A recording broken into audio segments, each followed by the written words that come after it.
Hello everybody, this is Jeff Gamble, Indianapolis, Indiana, and this is the MLM Lunchtime Leadership Show. Today we're actually going over law number 6, the law of solid ground. Every day, Monday through Friday, we actually cover one of the laws of leadership. If you're not familiar with this book, you should be, especially if you're in MLM. It's the foundation of leadership. Everything John C. Maxwell does and teaches, pretty amazing. It says tag, share to a group. And now looking for Bess. Let me invite her on. Boom. Hello. Here we go. Phone sideways and ready to roll.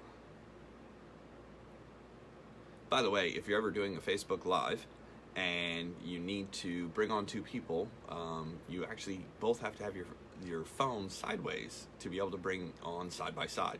If not, you have to have your phone upright, and then you just get a little window. Why Facebook doesn't have instructions on this, I have no idea. But so far, that's what you get. So, it is what it is.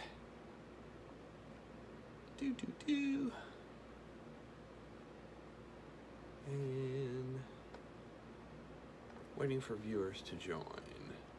Your viewers. Invite Bess. Bess has been invited. See if we can get that straightened out. But guys, I appreciate everybody for joining. What we're going to do is launch into this here in a second when Bess jumps on. It says the Maxwell philosophy is building trust requires competence, connection, and character. So it's going to take all 3 of these. Here she is. Bring her on. Adam's here.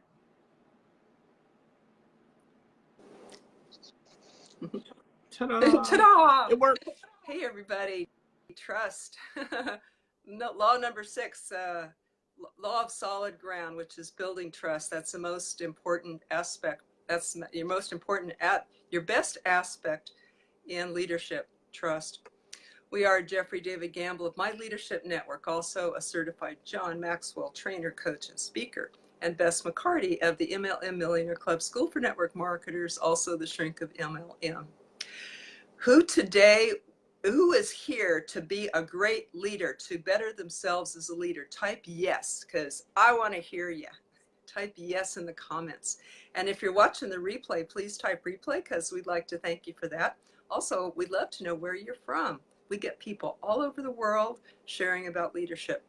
Our purpose is to help people grow, to educate, equip, and empower entrepreneurs and create independent servant leaders. So very, very, very important. Trust. With no trust, there's no influence. Right, Jeff? That is how it works. So let's get right into this. The law of solid ground. Learning the law of solid ground, it says trust is the foundation of all leadership. Trust is like change in a leader's pocket. Each time you make good decisions, you actually earn change. Each time you make poor decisions, you pay some of your change out. The problem is the way that this works is when you actually are gaining trust, you're gaining it at basically a penny a time. But when you screw up, you're usually retracting or somebody's taking back their change, but only at $1 a time. So it takes a lot longer. It takes a lot more work to actually gain trust than it does to screw it up. There's another saying that says, it takes a lifetime to gain trust, but only a moment to screw it up and lose it. So living the law of solid ground, it says we build trust by consistently exemplifying competence, connection, and character. Character makes trust possible, and trust makes leadership possible. So if you don't really have people who trust you, who understand what's going on, who can, verify what you're doing, it's very hard to move forward and build a significant organization with people, because, obviously if they're like, well, we're going to go, if you say, hey, we're going to go do this, and they're like, I don't know if they're going to follow through on that, that's very tough to get people to follow and go with. That's basically how the law of solid ground works. So character communicates the following. Consistency. Followers need to know that they can count on you, that you're going to show up every day. And you're going to be, here's the thing, you're going to be who you said you were going to be. One of the hardest things to do especially with people who are new, is getting them to understand that bringing drama into building doesn't work. Because most of the time that works in a corporate setting, that works in a job setting. We can bring drama into a job setting. You know, we can have a crazy weekend and, you know, fight with this person and fight with that person. We can come to work and everybody wants to hear about everybody's drama because there's really no other direction. Everything else is like Groundhog's Day. It's the same work, it's the same calls, it's the same people. But we bring drama to the office to have something interesting to talk about. You know, a lot of people don't realize, but there's 6 basic human needs. And the first human need is the need for consistency, for everything to be the same. You know, obviously, if we woke up every day and we had to go find a different job, if we woke up every day and we didn't know where our food was coming from, if we woke up every day and we thought the sky was falling, it'd be very difficult to wake up every day and be calm and collected and be able to, you know, get up and go to work and do the things we need to do in the order we need to do them. But the problem is we're all crazy. And I say we're all crazy because the second human need is the exact opposite of the first human need, which is the need for things to be out of control. And a lot of times what ends up happening is the first need, the second need, and the third need. The third basic human need is the need for significance or importance. So what ends up happening is most people have a job that becomes the rut of the day. You know, it's like we do it over and over and over again, over and over and over again. But the second part is, you know, the need for change. So we find ourselves looking for that excitement, looking for the drama of life, and people go out and literally seek out drama, and then they want to tell other people about it, because if you tell other people about your drama and how bad things are, you become significant in the moment. So then people start looking for those things, those horrible things, instead of, hey guys, I'm building a company, I'm building a business, I'm succeeding. When you start looking at that stuff, all of a sudden the mind shift changes. But it's very hard to teach that in the very beginning with new people. So it's just something to remember as you're trying to build the law of solid ground. Is consistency. Followers need to know that they can count on you. Potential. You can never go beyond the limit of your character for very long. So if your character is kind of messed up, yeah, you might do good in the beginning, but you've got to fix some underlying things if you want to do long-term things. If you want to be consistent long-term, if you want to build long-term with a group of people, they have to be able to trust you and know that you're still going to be there doing those things. Respect. This is putting what's best for the organization and ahead of personal gain. And, you know, again, most people come from the corporate world. It's me, it's my numbers, it's what I have to do. Most people are not responsible for other people. Most people are not even responsible for themselves. Let's be real honest. Most people aren't responsible long enough to figure out their own mess, let alone figure out anybody else's. But in a leadership position, one of the main things we have to do is we actually have to start looking at what's best for the group, what's best for the team. You know, yes, I can do a training at 11 o'clock at night. That's really good for me because of my schedule and the way that I have things worked out. But is that good for the overall team? No, not really. There's a lot of people we're going to miss out. There's a lot of people this isn't going to be good for. So how do I do something? And here's the way to think. How do I do something that will affect 80% of the people? How do I do something that the average person can do? That's how I've set up my business. So that's why we run certain calls, like our team training call and our quick start basic call that we do. We run that at 9 o'clock on Sunday. Why? Because Sunday's usually a day most people, 80% of the people, have off. 9 p.m. Eastern Standard Time is 6 p.m. on the Pacific Coast. Again, yes, you might have to skip a half of football. Don't worry, you can TiVo, you can watch it again. Unless you're getting paid to play football. You know, it's not probably as important as, you know, maybe your business that should be paying you. So, you know, that would be something important to watch. You earn trust with your clients. So how do you earn trust with your clients? Listen for the following. My team seems to hold back. My team seems to hold back. They just don't quite follow me. Well, again, have you been depositing change of consistency? Have you been depositing change of making it happen? Are you able to help out? Are you able to be there for people when you say you're going to be there for people? You know, that's really tough. And that's hard for all of us, you know, because all of us have families, all of us have situations, all of us have circumstances, but what are you willing to give up to go up is what one of my mentors said. You know, a lot of times you have to give something up to go up. So with that, I'm going to turn this over to Bess for some of her thoughts on the law of solid ground, and then we're going to come back and finish this one out. Gosh, thanks, Jeff. That bad news, people talking about bad news. For some reason, bad news gets more attention or more read. The people like bad news more than good news. They must like that drama. But if you notice how you feel when you listen to the bad news, I really don't watch news, but people who follow it are going to feel a little worse than they did before. So it's the same of what we spill out of our mouths. Like, let us be bearer of the positive instead of the negative, right? Hi, Jacqueline and Joyce and James. So glad you guys are here. Also, thank you for likes and loves. And if you're getting value, we like if you comment, share, tag, share perhaps with another network marketing group that people could benefit from this too. So a quote about consistency. You know, how can people trust you if you're not consistent, right? And by the way, what we're doing as leaders, I think basically is we're pointing to truth and goodness. We're pointing to goodness, not ourselves as leaders. And the purpose of this show is to develop leaders. And if a purpose of a leader is to develop leaders, then this is a self-perpetuating thing, like dominoes, right? It self-duplicates if a leader develops other leaders. So that's what we're doing here. That's why we're doing this show, to develop you as leaders and ourselves as leaders. And when we do this, we point to, not to ourselves, but to goodness, really. We become better people overall, including we become more trustworthy people, including we become more consistent. NBA great Jerry West said, you can't get too much done in life if you only work on the days when you feel good. Your people need to know what they can expect from you. I remember one of my favorite quotes or stories years ago as part of a poem, that the most memorable line in that poem was that, you know, even when you're bone tired, you get up and do what the children need done, need to do to care for the children. And I thought, I feel like that many times, especially toward evening.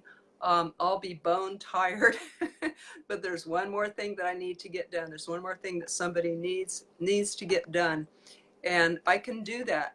You know, I can be consistent. I can reach out. I can meet a need maybe that can't wait till tomorrow. Building trust happens not by talking, but by results, by actions. It's what we do and how we do it.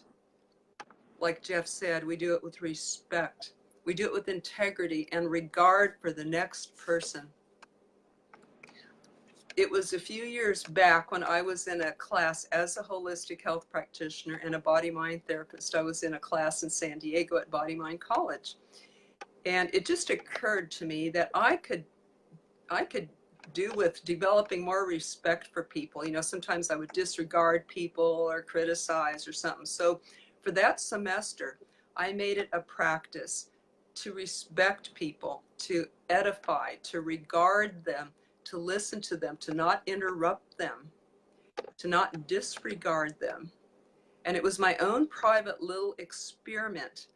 And I kept holding it foremost in my mind: respect people, value them, see the beauty in them, the sanctity of their own individual right to choose and be who they are without interruption from me, but with support from me. By the end of the semester, we had this cool exercise where everybody sat in a circle on the floor, because, you know, this is about massage and holistic health. We sat on the floor on pillows, and each person went in the middle.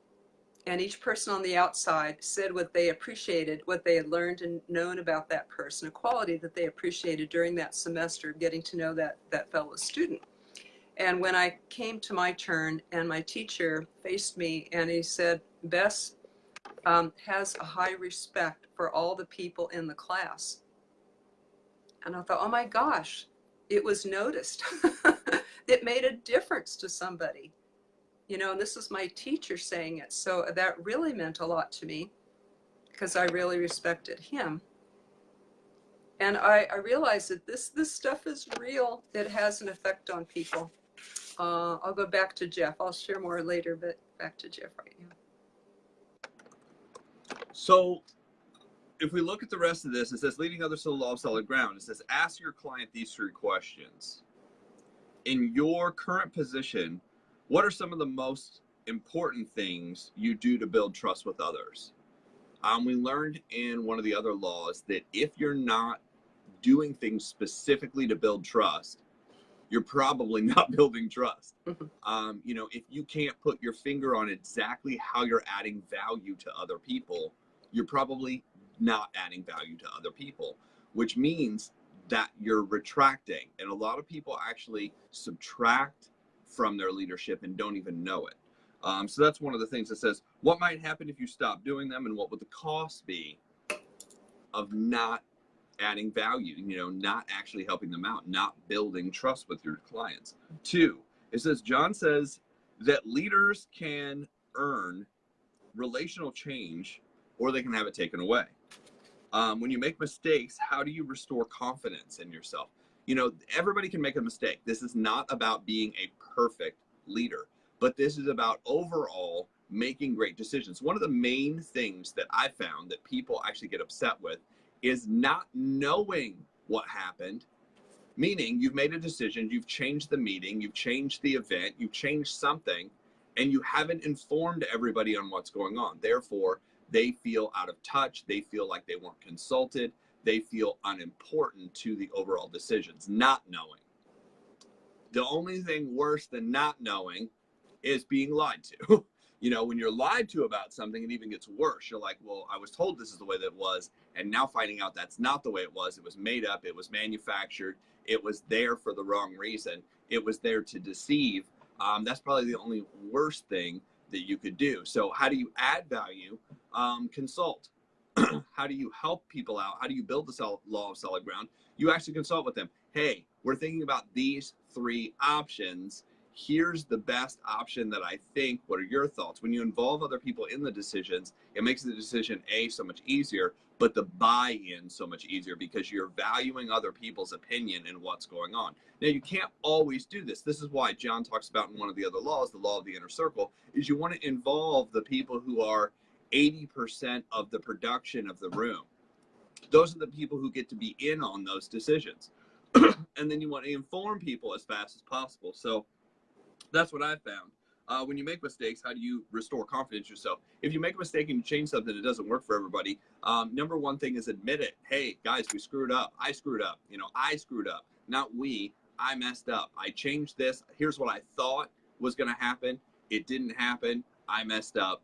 You know, but I will get us back on track. Here's my solution to fixing things.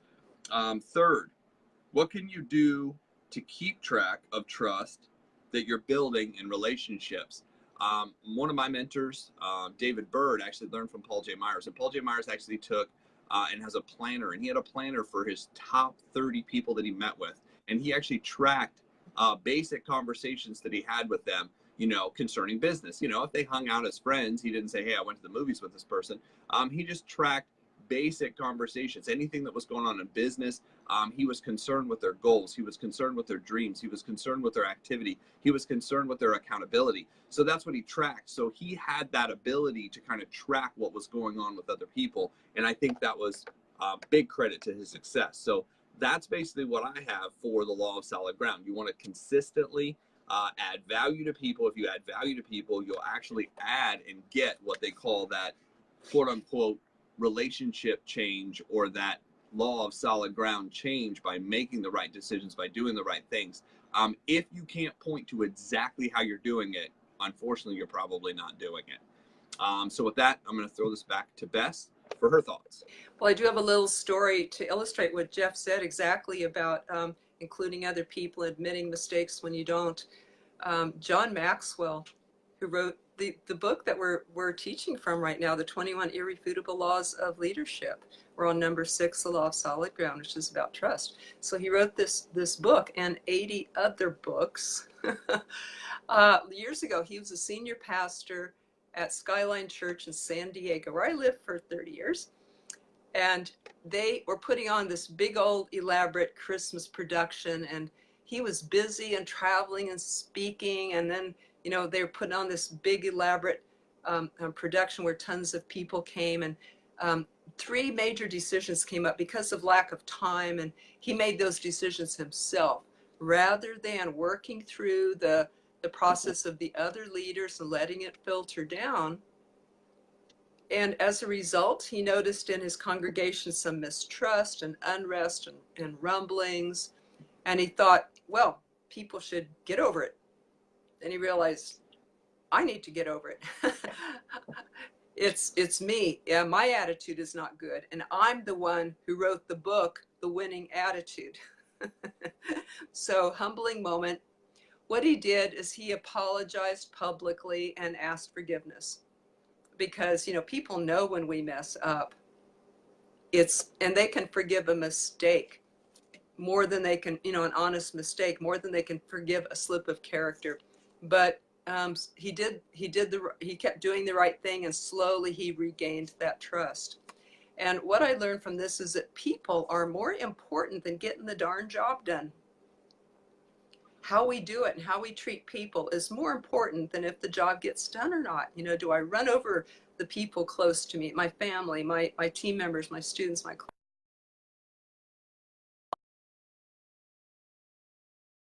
Or do I put people first? It's like a parent. You can see what values a parent has. If a child breaks a vase or something like that, and the parent gets all blown out of shape, you can kind of see what's more important to that parent, that child, or the vase. And it's the same. Let's put people first. What could be more important than people? What achievements, what goals could we reach that could be more important than the people involved? I'd like to say hi to Vicki and Kevin. And did I say hi to Joyce, James, and Jacqueline? Hope so. We're glad you're here. We love the likes and loves. And who has a question about leadership or about trust or about respect? Have you had a story about that? Have you had experience about that we could then share? Do you have some wisdom to share? Do you have a question about that or about network marketing? Because in a minute we're going to take questions or share your takeaways. So we'd love to hear if you got one thing today. Did you get one thing today that you can take away and use and do your 1% improvement per day? Then you're 365% improved over the year. About this apology thing, people make more room for honest mistakes than they do slips in character. And I can't think of a worse slip in character than ignoring what I did wrong, and everybody can see it, but I'm not addressing it, nor am I making it right.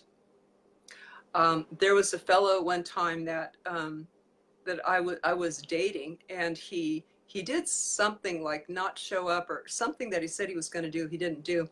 And he apologized profusely, but he added another thing to it that I'll always remember. And his name was John. And he said, how can I make this right? And I love that, because before I just heard people apologize, but now he wanted to see what he could do. And I forget, you know, of course now what it even was, but I do remember that phrase, how can I make this right?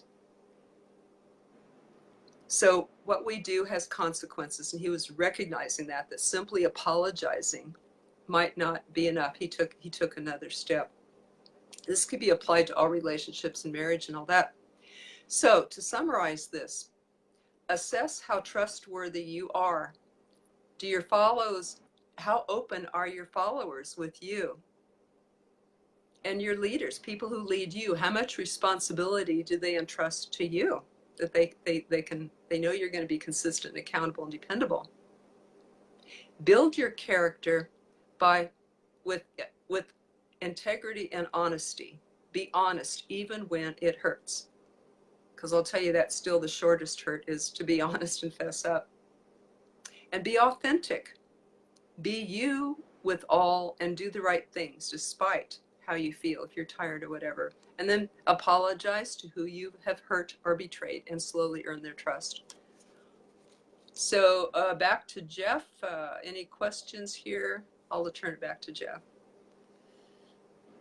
Guys, the law of solid ground has a lot to do with just being able to move forward with people. And what I mean by move forward is getting them to actually follow you, doing what you say you're going to do, being consistent, being there. Welcome to Kevin. I know Joyce is with us as well. A couple people have jumped in here that I missed. Vicky's here. Just wanted to say hello to everyone.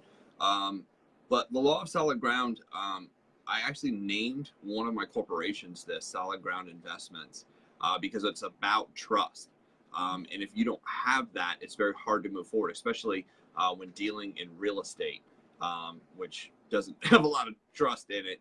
A lot of contracts, a lot of attorneys, a lot of back and forth. But I named the company that with a thought of I trust what I'm doing, and I trust the people that I'm working with, and I trust the people around me to be able to move forward. So real estate investing was actually really important to me. So I actually named one of the LLCs, Solid Ground Investments, because I wanted to make investments that were long term. And I think that's really what he's talking about in this lesson is what if you could build everything based on the long term? People come at you with fly-by-night ideas, fly-by-night things, and usually fly-by-night people don't last. I was looking for something that would last and be long term. So that's what I got most out of this lesson personally. But what I'd like to say before we wrap up is, every day, Monday through Friday, we actually have these lunchtime leadership shows. The objective is just to give out, basic information on how to get you right. So that way you have the ability to go out and build your business and affect people, because that's the business you're in. If you're in network marketing, we're marketers. So if you are a marketer, the message coming from the marketer sometimes isn't as important as the person itself. In fact, it isn't as important as the person itself. You could be in the best business with the best company, with the best product, with the best compensation plan, but people buy you first before they buy the information. So that's why this information, that's why working on you. And we put this together Monday through Friday, just for everyone. So that's who we are, what we do. Becky's with us. Hello. I'm going to turn this back over to Bess for some closing thoughts, and then we'll wrap up. Tomorrow, I just wanted to prepare us. Tomorrow is law number 7, the law of respect. It kind of flows into this one, doesn't it? And you can join our Facebook group called the MLM Lunchtime Leadership Show for free book, replays, notices, community support. There's really cool people over there. As you could imagine, 300 and some best people in network marketing are there, developing as leaders together. That is it. Welcome, Becky and everyone. Thank you again for sharing, watching the replay, letting us know you're here. Why don't you put in your favorite emoji? I'd love to see that upon closing. And let's be better leaders. Let's improve ourselves as leaders. Let's grow and help other people grow. Awesome. We'll see you guys tomorrow. Same place, same time, 12 noon Eastern Standard. Thank you so much.